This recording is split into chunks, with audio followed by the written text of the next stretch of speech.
Okay, let's talk about these guitars for a minute. That's a good mix of guitars. Let's start with this one. This is the one that we're really kind of looking at today. And this one is really basically an HD-28V. It's labeled custom on the inside, and I'm not sure what's custom about it, except for maybe the snowflakes. I don't know.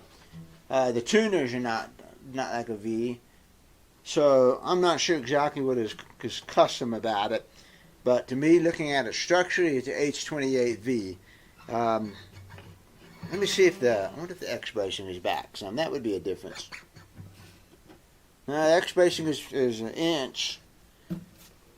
So, I don't know why it's a custom. It's got a nice V-neck to it. It's got the tuners on here, which are different from a V. A V would have open back tuners. And these are closed, so I don't, again, I don't know. What I did to this one was a popsicle brace, the back braces. I re-glued the bridge. I got a bone saddle on it. Non-slotted pins. I just did, and I finished the scalloping on the X because the HD-28, the scalloping doesn't start for about 1.5 inches out past. And I scalloped this one up more so that it's more like an authentic, more like that authentic. More like a golden era rather than an HD. So I did do that. So that opened up. So it's not a stock. It's custom now. Alright, the main reason I wanted to compare these two, I wanted to compare this one because it is a fully scalloped D28. The tone bars are scalloped. The X braces are fully scalloped. And the bracing is a forward X. So these are all forward X guitars here. And the main reason I wanted to compare this one to the 70s is because the 70s I like to do what I call the half scallop. And that is, I do not scallop the tone bars. Now I can, but more and more lately I've been leaving the tone bars alone and just scalloping the X braces. And what I feel that does is it gives the 70s D28 something that's not available. Because I think if you compared the custom to the authentic, they are both fully scalloped. And they both have forward X bracing and they have different woods. But I think the sound of those two was the same. Close to the same, you know what I mean? They had a rich bottom end. They had pretty good highs, but the mid-range was scooped out. And I think the 70s has a much more powerful mid-range. If you listen to the cross-picking section, that part, and also in the beginning of 9-Pound Hammer, the 70s just barks. It's got a cutting mid-range to it, and that's what I want out of a 70s guitar. This one here is pretty much perfect as far as I'm concerned as to what I try to get out of the 70s. I don't try to turn them into an HD-28V because you can go buy one of those and you can go buy an authentic, but you can't really go buy a guitar like this that is partially scalloped. Just the X braces are scalloped, the tone bars are left alone. It's got that biting mid-range to it, but it still has good bass, Listen to the E chord thing. The bass is tighter and punchier on this. It's more focused. So I'm not sure if I'm going to talk about the 70s, modified 70s, or if I want to talk about this guitar. Now, I'm not knocking any of these guitars. I'm just saying there's a different sound to them. And this is the custom. And to me, it's a richer sound, but it doesn't quite have that bite and that cutting tone to it. So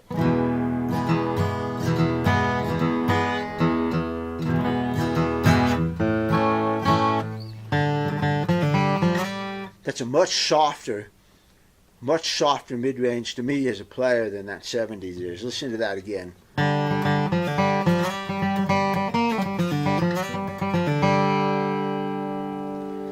Let's listen to the 70s. On that portion.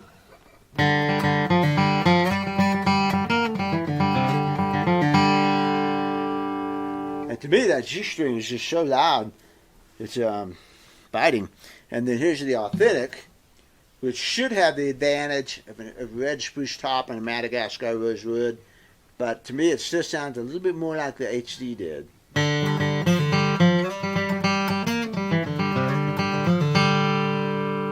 It's got a pretty good punch to it. But I think if I had to rank them, you tell me what you think, but if I had to rank them, I'm still putting the 70s, I'm putting them like this in terms of that mid-range bite. I'm putting the 70s over here with the most mid-range bite. I'm putting this authentic with the middle mid-range bite, and then I'm putting this one over here, which is a Sitka-top guitar, Indian rosewood back and sides. So those two things already make it a little bit softer. And I'm putting this one as the softest, mellowest mid-range. And, you could want that. I got no problem with, wanting that. I'm just bringing the differences out here. So the main thing that this is interesting for is customers to tell me which of these kind of sounds do you like. And I can get the 70s closer to that HD, but I don't like to do that as much anymore because I really value the punchy mid-range that these modified 70s give off.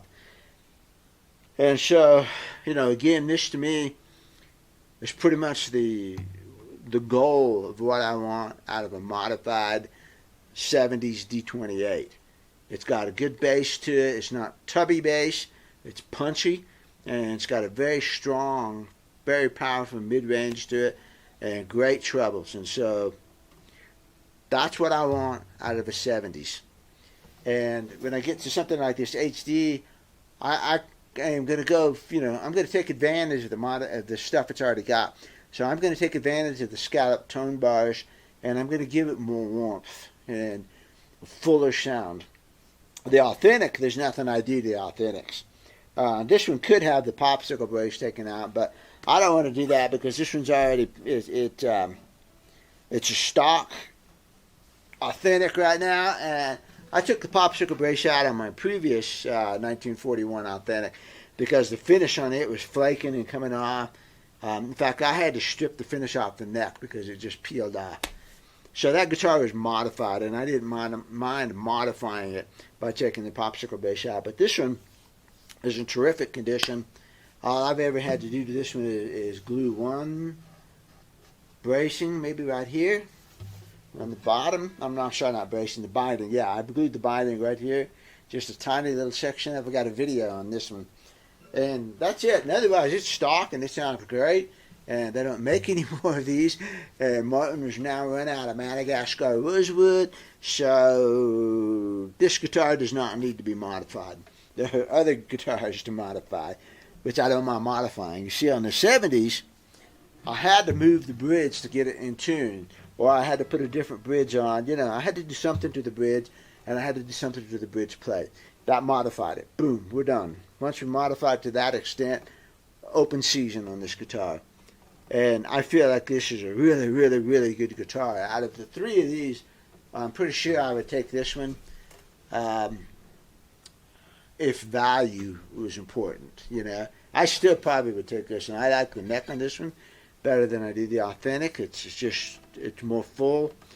Like I've said before, none of these Ds are going to be my number one guitar. So the 70s is one that's always going to stay with me.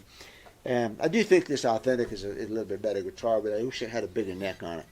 And the neck is really slim down here, and I noticed that picking it up. This one, the V has got a nice neck on it. The 70s has got a nice neck, and this neck is skinny up here. So, anyway, sound-wise, this is the winner, I'm sure. Value-wise, I think that 70s is. And then, if you can't afford an authentic, and you want that big, bassy sound, the V. The V is the way to go. The V is one of my favorite stock Martins, I like the HD-28s too, but I like HD-28 Vs better because they've got the V-neck on it. They've got the really great V-neck on it. They've got the long saddle already ready to go. So they've got all the stuff that I really like, and I'm not sure why this one has closed back tuners. I would want open back tuners on this, but these are small, shallow tuners, and so they're not as bad as Grover Rotomatics, and I left these alone. So anyway, there's your choices, you know. If you've got a 70s, I'm going to want to make it like this one. I'm going to want to make it punchy, tight bass, good bass, punchy, strong mid-range. That's what I'm going to try to do to that 70s. If you've got an HD-28 and you want to modify it, what I'm going to try to do is make it fuller and richer, because there's more sound in this box than there is stock. You know, doing the back braces and finishing the scallop, popsicle brace out, you know, all those things add a little bit of extra something to it. And I'm going to push that guitar towards this one. This is a great guitar, you know. Again, if you've got an authentic and you have the money for an authentic, there's nothing I'm going to do to it. I might fix the saddle. The saddle is not a true vintage saddle. I haven't done this one though, but if the saddle ever comes out for any reason, I'm going to convert it to a true vintage slot. I've got a video on this, converting to a true vintage slot, so feel free to go look that up. You know, if it was banged up and beat up already, I probably would want to take the popsicle brace out. But that's it, you know, and you wouldn't have to do anything to it at all. So 3D28s. And again, last thing, summary, I just wanted to show you the kind of sound that I try to get out of the 70s D28s as compared to what's already on the market and what's available. You cannot get this kind of sound out of this D28, the 70s. You can't get that kind of bracing and scalloping stock from Martin in any form or shape. You get a lot of other cool bracing, but you can't get scalloped X, non-scalloped tone bars in a forward X configuration. All right, I had to make this video in a hurry. I'm getting ready to check out of here and go down the road. So I hope I didn't forget too much, and I just wanted to do it because this HD-28 is going back with me. It's going to Texas, and I'm dropping it off right now. And as it was sitting here, I thought, you know, I'm going to get this video down because I haven't had one of those in a long time. My good recording equipment is over at the other shop. This is the old stuff, but it's good enough. I think I pointed out the differences. I think you can hear them. So we're out of here. See ya.